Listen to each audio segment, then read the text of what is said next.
The suffering of civilians in Gaza is a tragedy in its own right. It's also isolated Israel internationally and imperiled its hard-earned strides toward building relationships in the region.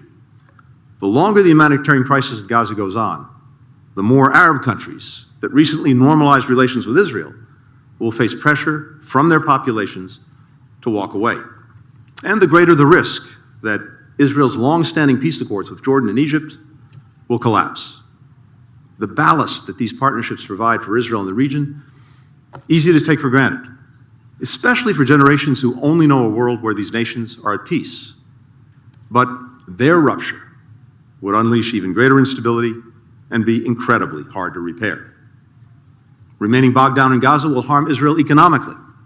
Already, foreign direct investment and Israel's credit rating have taken real hits. The extended mobilization of reservists is undermining tens of thousands of businesses and private sector productivity.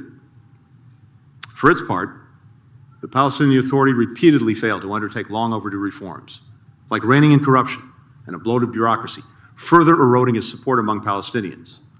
The PA's refusal to consistently and unequivocally condemn Hamas and the killings of October 7th only entrenched doubts among Israelis that the two communities can ever live side by side in peace, as have the PA's payments to the families of terrorists and the anti-Semitic remarks of its leader. Many partners in the region and beyond have also been unwilling to publicly condemn Hamas.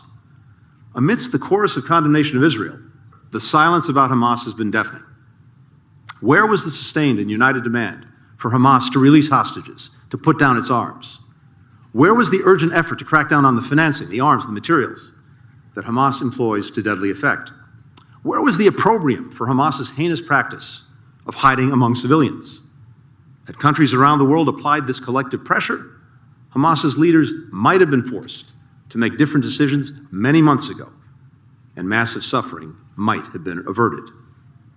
Hamas especially has often chosen to sit back and wait, believing that the more time passed, the more Palestinians in Gaza suffered, the greater the chances that Iran, Hezbollah, and others would feel forced to attack Israel, sparking a wider war, the more international pressure would mount on Israel to unconditionally end its military operation, the greater the likelihood a rift would open between Israel and the United States.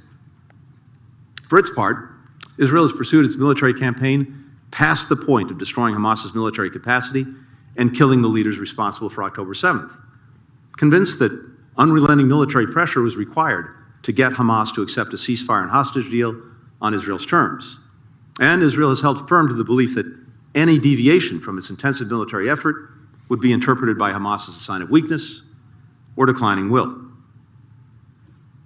Some have questioned whether a different policy and approach would have changed this dynamic, whether we put too much pressure on Israel, on Hamas, on Iran, or not enough.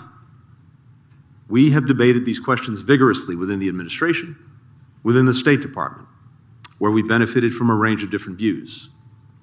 Some believe, by privately and publicly seeking to restrain and reshape Israel's military operations, we held it back from inflicting even greater damage on Iran, on Hamas, on Hezbollah, on other adversaries. Others believe we enabled the Israeli government to pursue a military campaign that was disproportionate, self-defeating, and counter to U.S. interests. It is crucial to ask questions like these, which will be studied for years to come. I wish I could stand here today and tell you with certainty that we got every decision right. I cannot. I wish I could tell you that leaders in the region always put their people's interests ahead of their own interests. They did not.